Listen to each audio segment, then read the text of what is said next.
Jiro from Umbra Games here. With the release of Disgaea 5 last week, I decided it was time to finally play the first one of the series, Disgaea Hour of Darkness.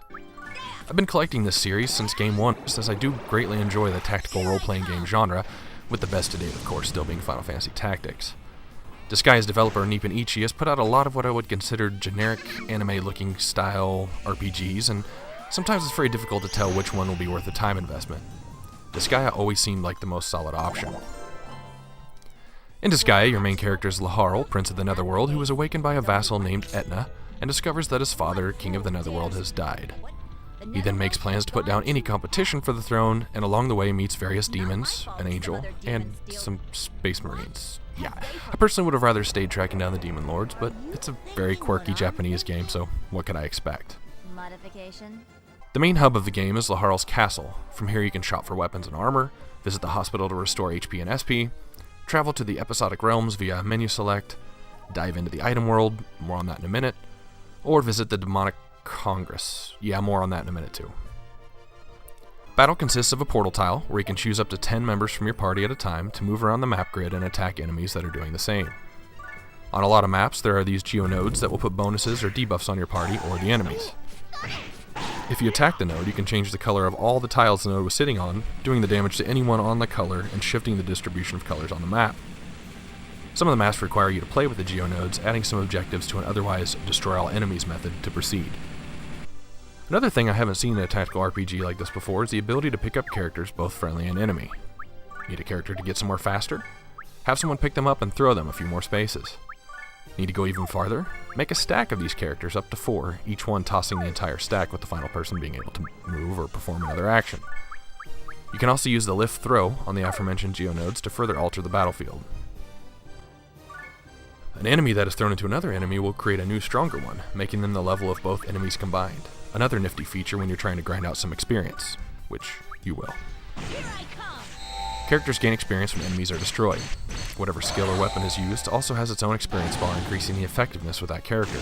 Each class has specific weapon types in which they gain experience faster. New characters are created by party members spending mana, also gained by enemy kills. When a party member creates the new character, they form a mentor-student relationship, which allows them to share skills on the battlefield, increases the chance they'll do a team attack when placed adjacent, and I think I read somewhere there's bonus stats gained also. I never reached a level cap. I read somewhere that there are optional bosses up to the 4,000 to 6,000 level range, so if you like to grind, this is definitely your game. New human character classes are opened by characters in your existing class leveling up. For example, when you have a brawler and a warrior, both at level 10, the ninja class opens. Another crazy feature to the grinding depth of this game is the ability to transmigrate a character, meaning you reset them to level 1. Depending on how much mana you spend in transmigration, you retain a certain level of stat points, added onto the base of that new character, and then proceed to level them up again in their new or same class if you desire, and have them be that much stronger. I think the final class of the game for males is open when you have a level 200 character in each of 4 different classes. Craziness. So in addition to all the character leveling, items and gear that you collect will have a rarity and little gray dots beside their stats. These dots are called specialists. You can venture into an item, or you can dive in 10 levels at a time. Inside this item world, you find these specialists, or residents, and if you can kill them before the enemy does, they activate and the gray dots turn orange, giving bonus stats related to whatever kind of specialist they are. Each item can hold a certain number of specialists, but these guys can be combined if they're the same type. Once they're orange, they can also be transferred from weapon to weapon. I read the cap for specialists was something like 19,000 points per stat, so yeah, good luck with that. So Demonic Congress. Apparently when a Netherworld king wants to get something done, he still has to go through a series of checks and balances. Luckily in the demon world, bribing is acceptable, and so is destroying them if they don't vote the way you want, although they are pretty powerful.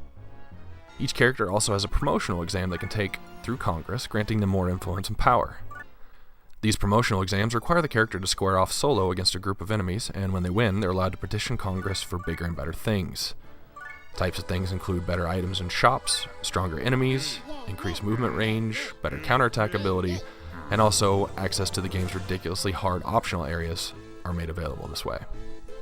So I personally didn't want to take the time to grind out to 6,000 to conquer optional bosses, so I opted only to complete the main game.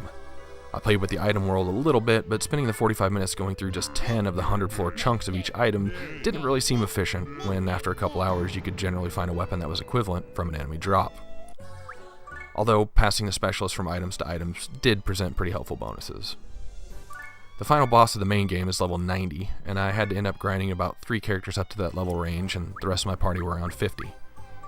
I completed the game in about 56 hours, and then as if the game needed more, discovered a New Game Plus mode, or second cycle as Disgaea calls it. This allows you to start the game over keeping all equipment, characters, and character levels.